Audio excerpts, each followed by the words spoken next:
Hello everyone and welcome back to Dragalia Foundry, a fan channel where everything Dragalia Lost can be found. This video is going to contain my initial impressions and thoughts on the latest facility event in Dragalia Lost, the Phantom's Ransom. This new event features operatic music, a Karina alt, a new singer known as Belladonna, a gigantic whale dragon called Giovanni who's the conductor of the opera troupe, and of course, probably the most exciting character for a lot of players out there, our Phantom Thief herself, Lapis. So the event is pretty new, it just started yesterday. There's still some content that is time-gated, so in particular, we don't really know how the story concludes, but I wanted to make this video nevertheless since I do think we have a busy rest of the week coming up. We're gonna get some banner information. I'll probably be doing some summoning on that banner. We have this month in Dragalia Lost since November's right around the corner. So I wanted to go ahead and put this out there today, and if there are additional thoughts I have on the story, I'll probably share those in the This Month in Dragalia Lost video that I tend to do. So for now, I have to say the story in this event, it's pretty basic. It's actually kind of refreshingly simple compared to Accursed Archives and Stirring Shadows that we just came off of. I had to go into scripted video mode for those because my thoughts were not able to be adequately captured in an off-the-cuff video like this one. So it's kind of a breath of fresh air for me to do more of a casual reaction to an event. With Stirring Shadows and the Accursed Archives, I really did hope and think that we might get the conclusion or at least the third part in that arc. But nevertheless, I think that this event is something different, and I do like how Dragalia Lost has a way of constantly shuffling things around. Even if you're not particularly fond of one event, the next event is often quite different than the last, so I think Dragalia does a pretty good job of that overall. As for this event itself, well, not a whole lot to say. I have the same speculation that others have about the identity of Belladonna and Lapis and how that might intersect.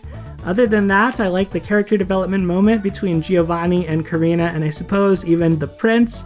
But otherwise, not a lot to really say about the event. The music is very pretty, it's very different from what we're used to in Dragalia Lost, so I like that about it. Other than that, gameplay-wise, it's pretty much par for the course, not any unique boss or special boss or anything, but we don't know what we're going to get the rest of the way with more content to come. So I'll click here into the event page so we can start listening to some of this event music. As with all facility events, we have a new event facility. This time around, it boosts bows and mana casters. Because of this, I do think the Karina alt is probably going to be a shadow bow, and I think that Lapis is going to be our mana caster character. It's possible that we get something different. Let's take a look at the treasure trade for any clues as far as the tablets that might be in here. Yeah, there's a bow tablet and a mana caster tablet, so if I had to guess, the banner information on this is going to be out maybe even by the time you're watching this. But if I had to guess, we're going to get a Bow Karina, Manicaster Lapis, maybe a Giovanni Dragon, and then a Gala Dragon, and that will be our Gala banner. I don't think Belladonna is going to be playable from what it seems, although perhaps in a sense she will be, I'm not sure. What else? Right, so the big topic with this event is the reward structure. That has been a huge topic of discussion in Dragalia Lost as of late, our Wyrmite and summoning currency income and our Eldwater income. So I wanted to go ahead and address that in this video as well, since I think that a lot of players have that on their mind. I am really curious to hear what y'all think about that. So definitely leave some comments. I'd love some discussion on that topic, since I'll share my feelings in just a moment. But of course, keep it civil, keep it respectful. The same goes if you're sending in feedback about that. Try to be as respectful as possible. I think you're more likely to be heard, and it's just a courtesy to the devs that do work very hard on this game and have tried their best in many cases, and I would say generally try their best to put out a game that everybody can enjoy. Now obviously there is a little bit of conflict of interest, right? You do want a game to be profitable and to make money to reward those who worked on it, but obviously if you're a free-to-play player or you're somebody who does enjoy this game more casually and maybe spends occasionally on it, well, you want to feel like you're getting a good value, you're getting your money's worth when you do spend, and that if you don't spend at all, I think that in games like this, it's very important that there be a healthy sense that you're not really being gatekept from a lot of content. I think that's one of the things that's made Dragalia a really good game and had a really good community overall, is that whether you spend a lot of money on the game or not, you can still really access and enjoy this game. I think that's very important for the longevity of games like this. So yeah, I just want to say that, whatever side of that discussion you fall on, keep it civil, I know you will. But as for me, I have to be totally honest, this is not something that was really on my radar. This isn't something I would have noticed. I have to be transparent, like I rarely look through these rewards. I accept them, I'm happy about them. The only reason I noticed them in Stirring Shadows and Accursed Archives was actually because there seemed to be more Champions Testaments, which is something I always find myself lacking, but I wasn't really paying attention to the Wyrmite income or anything like that until I started seeing a lot more of these posts. So that kind of gives you a sense of where I'm at. I will say there are a couple things to consider as far as me. One is I have been extraordinarily lucky this month. I got Ilya off my free daily tenfolds, right? So that was very lucky. Then, when I was going all in, prepared to spark on Gala Alex's remix with Spooky Melsa and Spooky Akasha, well, I got lucky. I cleared the banner in 210 summons instead of having to go up to 300 summons. That meant I had 90 summons left over, and now I have enough summons that I could do another spark if I wanted to for this upcoming Gala banner. So I've had particularly good luck this month. That is one factor. And the other factor is, well, I'm not a free-to-play player, so I think that for some of you, that will mean there is a rift, and it is a little bit harder for me to remember what that's like. I did spend about 5 months when I first started playing Dragalia Lost as free-to-play. I tried to have a really strict philosophy on myself at that time about what to invest into, how to be optimal with my resource management, and I've definitely become more lax over time once I started spending more on the game. Initially, after that 5-month period, I bought like a $10 pack that had a Sunlight Stone, and then several months later I bought a pack when we got our first Dream Summon. Both of those times, the reason I made a purchase was it was a guaranteed value, and that is something that I respected and appreciated at a low cost in that case. It was like $10 for that Sunlight Stone pack, and for that first Dream Summon I did, it was $8, so it felt like a reasonable amount for a game that I make content for and had played a very long amount over the course of half a year or so. Anyway, flash forward to today, my first big time spending money on the game was probably the first anniversary, and that actually got really bad for the reason that there was no sparking system in the game. Had there been a sparking system in the game, I would not have had to spend any money, and I would have a very different history and story with Dragalia Lost, to be honest, because at the time, I spent all of my Wyrmite, which was well over 36,000, to try to to try to summon for Gala Cerise on a banner where she had a low appearance rate, but was at an appearance rate up. And looking back on it, I think the thing that has always felt like a comfort to me ever since I started spending money on the game was I feel like I always have a get out of jail free card, if you will. Like if I go down to 0, I am very fortunate to have the means and the ability to go buy some of the monthly packs, and I will have a use for the things I buy. If I buy Champions Testaments, it's more characters I can use in my content. I can show them off in a video or use them in a solo clear. If I buy Sunlight Stone, same thing. I have a new dragon I can use and play around with and do things around, right? Not everybody is in that position, and unfortunately the packs in this game are very expensive for a good value. You can buy the cheaper packs, but it really doesn't feel like you're getting much of value because there's not really many guarantees in the game. So if you want a guaranteed value, you're looking at those $40 monthly packs oftentimes outside of special events like the anniversaries. So anyway, with the first anniversary summoning, that got so bad that I bought like almost all the anniversary packs and I still didn't get Cerise. And that definitely changed my view on how I wanted to spend money in Dragalia Lost after that. So I tried to spend as little money as possible from that point on. I think I only made a purchase when I wanted to do a Dream Summon, and then I ended up spending to get Mitsuba, which was that exact situation I talked about of like feeling like, okay, I got to 0 Wyrmite, but I still have packs that I didn't buy. Let me try some of those. Now, if we were in a situation where we had sparking then, I would have also saved money then. So I'm definitely one of the players who probably would rather have sparking and less Wyrmite income rather than have more Wyrmite income and no sparking. I do like collecting the different adventurers. I like having a collection of adventurers. You're not really supposed to do that if you're trying to play free-to-play Dragalia Lost. Like, that is not really accessible. So even though you may see me doing that, I did sink a lot of money into the game in both of those instances, and I think that has ripple effects even now. And I also spent some money on the anniversary when I was sparking for Gala Cerise, so yeah, I do want to say that, like, I think that there is that rift there that will make it harder for me to understand, but I do remember when I was a free-to-play, some of the things that I really tried to emphasize focusing on was, one, going for specific 4 stars, not 5 stars. That has also become harder because of the nature of banners lately. They just don't have as many 4-star focuses. There's not that many new 4-star characters. So that is one thing that I think they can improve upon if they continue to put valued 4-star characters on a rate up.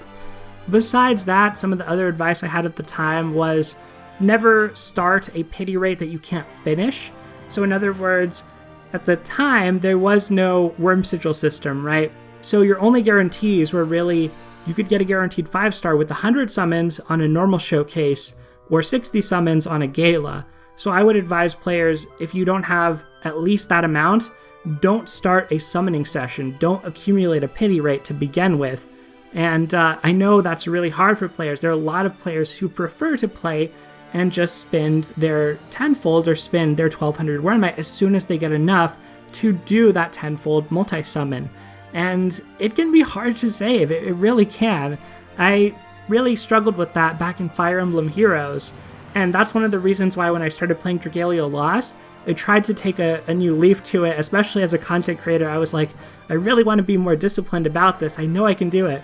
And I haven't always succeeded. I mean, I've definitely struggled with it, as y'all know, but you do see people out there with way more summoning resources than I have.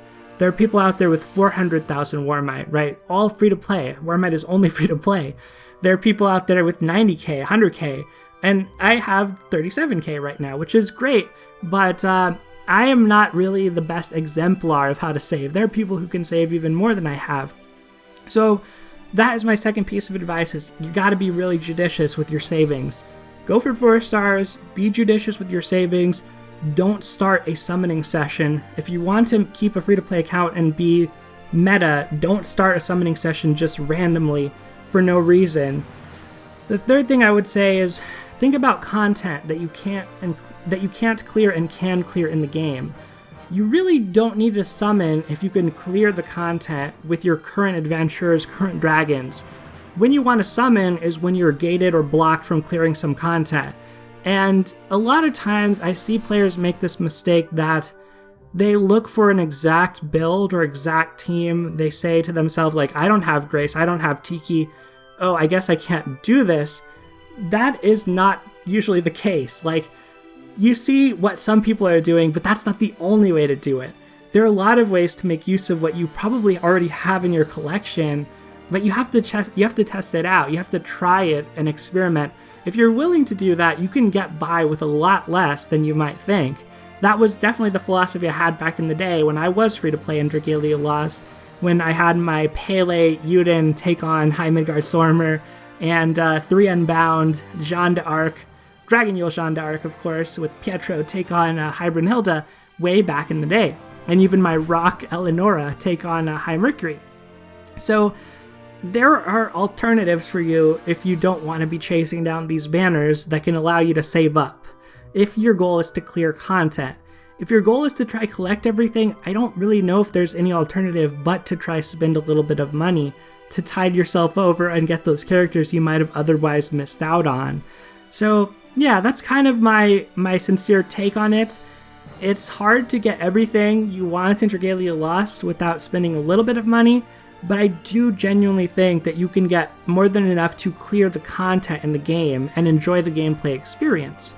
These new banners that come out with characters that have, unique stances, unique play styles, it does feel so tempting and so good. The story, right? You want to pull these characters. I'm sure a ton of people wanted Curran, Heinwald, and Lathna from their rerun who had never experienced it, and they were experiencing it for the first time, and they fell in love with those characters.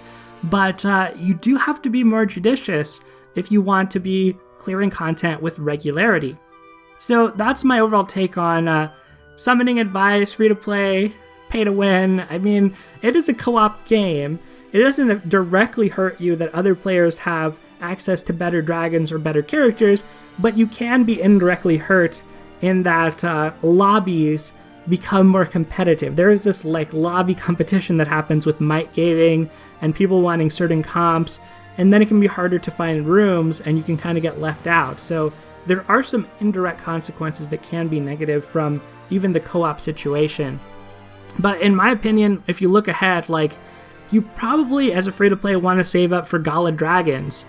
Or another possibility is you may want to, well, I don't know. I feel like you may want to go for the Gala Dragons, but sometimes there are really meta-influential characters. It's hard to pick up on those. I would not have guessed that Grace was going to be so influential and her life shield was going to be so amazing. But I think we quickly realized, once you started seeing people posting auto comps of Expert Agito, which at the time was like the hardest content around, well, once you started seeing that, that was kind of a sign that Grace was actually very different and very special. Same deal with Mitsuba. I don't think many players wanted to go for her at all because she was on her own banner by herself with nothing else. It was kind of a terrible banner, and then she ended up actually being very good in co-op meta for speedruns. So it's a little hard to predict when these non-Gala characters are going to be good. I would say your safer bet is to go for Gala Dragon banners specifically and try get copies of the Gala Dragons and try use Sunlight Stones on them. It's not easy though. It's not easy. But when you have played a considerable amount, if you're using your ashes and playing co-op and using your Gala Dragon to get weapons, a lot of times having good weapons can compensate for having bad dragons. For example, a lot of the runs that I do, I use Gold Fafnir, in part because Gold Fafnir is a very free-to-play friendly dragon. You get a lot of rupees from it. You get, you don't have to have a particular dragon to do it, right?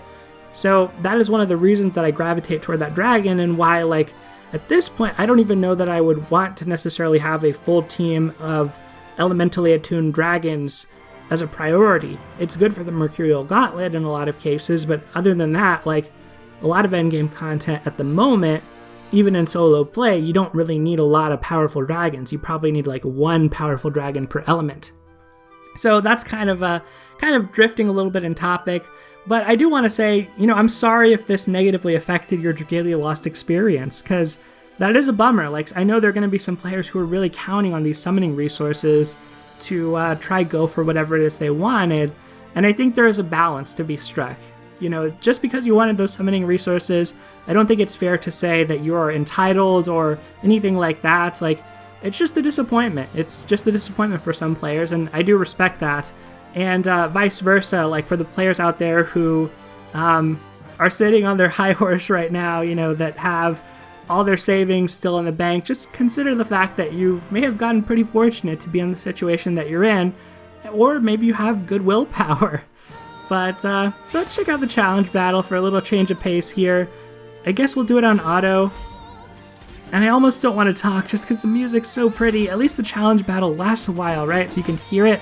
I had only done mainly the boss battle prior to this, and it starts to play, but then you hear that cut-in of the victory music. Yeah, it's very pretty. And then there was our Cyclops. A little Gold Fafnir here. Got a little heal action. And I think that should do it. Hopefully we get a more original boss when the rest of the event releases. I am a little tired of just fighting these Cyclopses and random fiends and facility events. I feel like we could do a little better than that with the bosses. But that's another dead horse that I've beat repeatedly, so I won't go on to that too much. We'll get our extra vibrato. And I guess let's talk about the Wyrmprints for this event next, because I think that that's a worthwhile topic. There's some interesting ones here. Oh wow, we got our Shadow Tomes as well. I thought that would be locked behind some harder content. We've almost finished our dailies, but not quite. You'll see with the dailies, there's no summoning tickets. There is Twinkling Grains there, and that's nice. I mean, we have been seeing a good income of Twinkling Sand lately with some of the changes they did to the weeklies for High Dragons and for Agito. But, oh, okay. It looks like there probably will be a unique boss fight, right? A duel with the Phantom Thief. There we go. That's just what I was hoping for when we played that challenge battle. I want to see more of these unique bosses. But, right, we're going to look at the Wyrmprint. So let me go to my team. I'll open a boss battle because I'm still grinding some of the librettos to make my facility. And this is just my dailies team using Karina for flavor, also to level her up. But what you can do is when you're equipping your Wyrmprints, you can sort and filter for event perks. So there are 3 new Wyrmprints as of this event. Let's start with this first one. It has amazing artwork, of course. I particularly like the version before you unbind it with Pietro and Marty looking so dapper. Love this duo. And even in this one, they look really great. But I like this one. I feel like there's a little more emphasis on Pietro here. Anyway, this has an unusual effect. Shadow Blighted Punisher. Increases damage to Shadow Blighted enemies by 25%. And you're probably wondering, what is Shadow Blight? I'm also wondering that. Apparently it's a new affliction. It hasn't been revealed yet. I would assume and guess that our bow Karina might have access to Shadow Blight, or maybe our Manicaster Lapis will have access to it, perhaps even Giovanni. But I guess it's a new type of affliction, and immediately we got a new Punisher for it. Kind of ridiculous that we have a Punisher print for an affliction that doesn't even exist yet, but here we are. Our second Wyrmprint, and this is the one you get for free playing the event, is called Free Spirited Opera. I really like this one. This one gives librettos, so this is the material you want to grind up for your event facility. There's a reasonable justification, I suppose, if you want to make extra copies or get extra copies of this one. It's also cheaper than normal because this is an event print. It's not a shop print, so the copies cost is lower. And you could equip one of these on each of your characters you're grinding this up with. For the boss battle, extra boss battle, get a lot of extra librettos. But why I'm actually more interested in this is the first ability. It's pretty unique. It is unique, actually, and it's surprising. I think it has some applications. So strength minus 10% and strength debilitator 3. The user's strength is lowered by 10% during quests. Grants the user standard attacks a 10% chance to reduce enemy strength by 10% for 10 seconds. This strength reduction effect will not stack. So where I think that this fits in is into some of those auto comps where you often will find yourself like you have more prints than you need to equip a healer with. You usually have like one slot at least that you don't really have a particular need for a certain Wyrmprint, and this is probably a good Wyrmprint to throw in there. Even though it's a low chance of causing enemy strength reduction, it's on every standard attack you do, so you're likely to get this relatively frequently. And if you're on a character like Ezlith or a character with, let's say, debuff time, then you have the even better uptime on this. There's also a debuff time Wyrmprint as well that you might want to pair with this. But it's relatively minor, and there is a significant drawback. It's just that for some characters, their strength really doesn't matter a whole lot for their purpose. And for characters like that, this is kind of a reasonable print to throw on them. So I like to see this. This is kind of interesting and thought-provoking. And the last print we have is available at 4-star. And that is, of course, our Enter the Blue Rose print. Manicaster critical rate plus 12%, vibrato plus 100%. So the interesting thing about this print is we still don't have a weapon print for the staff. Like, we're waiting for staff skill damage plus 40%. Kind of crazy that we got a Manicaster print before getting a staff print. And yes, I didn't forget about you blade mains, I'm just joking. Of course, skill damage 40% for blades would be even better than for staffs, even if there are a few staffs who would want 40% skill damage. But yeah, both of those weapon types ignored as far as weapon-specific Wyrmprints. Instead, we got a Manicaster print before that. It feels very silly, similar to the Shadow Blight Punisher that we randomly got without even having Shadow Blight in the game. We only have 2 Manicasters right now, probably third, judging by this, and I do love the artwork on this. I think it looks fantastic. But yeah, this is an okay print. It's definitely one I would pick up, but we're a little crunched at the 4-star print slot. Maybe if we get access to 3 4-star prints, this will be a little bit more viable. I definitely use the dagger equivalent of this print, Passion for Produce, but here's the deal, I guess, with this. The problem is, if you're in this Frostbite Punisher meta, and you're on a Poison Punisher team, you're probably going to use your 2 4-star print slots for Plaguebringer and his Clever Brother, and that will be better than this print. And if you're not in an element that causes poison, well, you're probably going to use one of your 5-star print slots for either Paralysis Punisher or for Burning Punisher, and your other 2 slots will go to Strength and Skill Damage typically, unless you're in some type of double buff situation. So it's just a matter of, can you easily slot this in? Right now, all the mana casters are light elements, so in that case, yes, you can easily slot this in. You could build a mana caster with 30% skill damage, with Flurry Strength plus 20%, and then with Spirit of the Season for some Paralysis Punisher, then enter the Blue Rose, and for your final print slot, you could throw on Frostbite Punisher and have your Frostbite-inducing shared skill. So yeah, this is just, the only problem with this would be whether you can slot it in or not, but when you can, it seems like a pretty reasonable print, pretty good. And that's all the prints that we got. So I guess we should go into battle now. I haven't made copies of the 5-star print just yet, so I'm not going to be accumulating as many librettos here, but nevertheless, we'll do this just so we can complete our dailies for the day. And otherwise with this event, I guess I didn't talk too much about the Eldwater Income. I'm more focused on the Wyrmite Income, but that is another concern that has been raised as of late. As far as the Eldwater Income, this more so relates to version 2.0 and kind of how Wyrmprints work now. But in the past, you could get duplicate copies of Wyrmprints. You could grind up Eldwater by getting Wyrmprints from raid events, as well as grinding up Eldwater from facility events from the drops that you would get. In this facility event, even the Master Difficulty Challenge Battle, you can't get tickets from it. That's a change. You can get Twinkling Sand, so there are going to be some players who grind these for Twinkling Sand, but the value isn't really there. You can get Wyrmprints, and you're just going to get Eldwater though, as opposed to in the past, you know, when you got these 0 unbound Wyrmprints, you could keep them for a while for points, and now you have to spend all of the Eldwater cost to get another max and bound copy of a Wyrmprint. So it's a little bit different than new system. Eldwater is a little bit more of a precious commodity, to be sure. In my opinion, we still get a lot of Eldwater, but a lot of that comes from the fact that I'm a more enfranchised player. Eldwater is something similar to Twinkling Sand, where the more you play and engage with Dragalia Lost over time, the more of it you're going to have. Veterans do have a leg up in that respect as far as Eldwater goes. So this month, I calculated roughly that I got about 700,000 Eldwater personally, but that's because I got 100,000 from the Mercurial Gauntlet, which I was able to fully clear as a more veteran player. I got about 100,000 from duplicates on the free summons, and that's because I have most of the adventures and dragons in the game already. So on average, from a summon, I'm getting like 10k Eldwater because it's almost all duplicates. Oh, wow, I just looked at my screen again. Okay, Twinkling Sand and some Eldwater. Well, yeah. Also, I get really good luck, so that's also been a factor for me.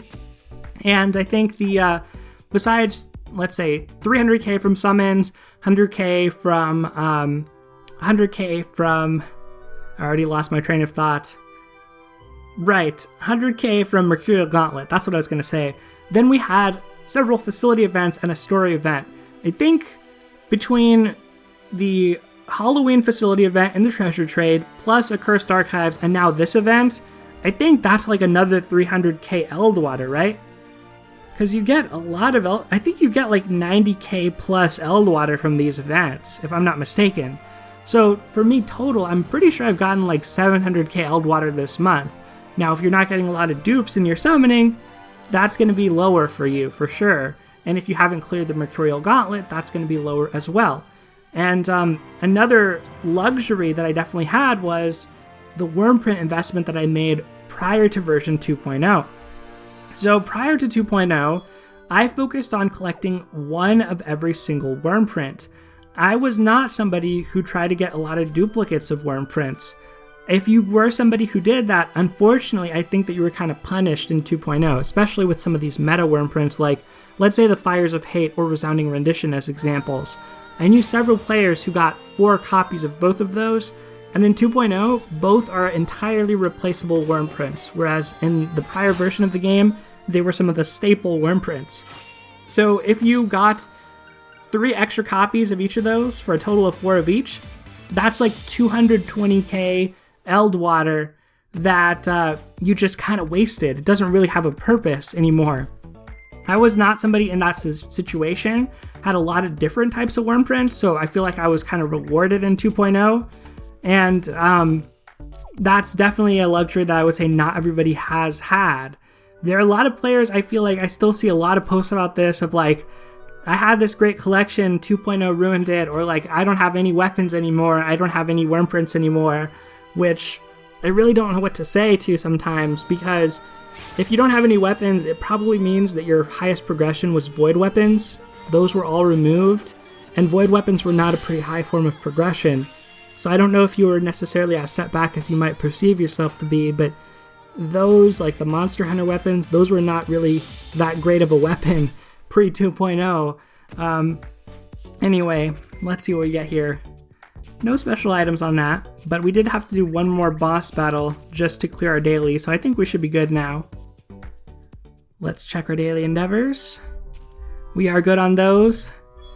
I guess I'm going to ride this event out. I hope, for the sake of those who are unhappy, that we do get some more rewards with part 2 of this event, which seems to be just around the corner. Getting some content on the 29th and then the 30th, and the extra story is going to be on the 30th as well. Yeah, I really hope that. I feel like there is this rift. There's definitely a gulf between the players who spend a little bit of money on this game and those who don't. But I think that it is still the most generous game I've played as far as gachas go. And I think that it's still very accessible depending on how you choose to spend the resources that you do get. So I hope that that gives you a little bit of encouragement if you're feeling discouraged by some of the reward structure. I would definitely be curious to hear your take, as candidly as you wish, but of course as respectfully as you can, in the comments below. But I think that's going to do it for today, everyone. I'm glad I got to discuss that topic. I don't think that I have any special insights or anything like that, but I just felt like it was worth sharing my point of view. Thank you so much for watching. I hope you enjoyed the Phantom's Ransom event. Take care, and I'll see you next time.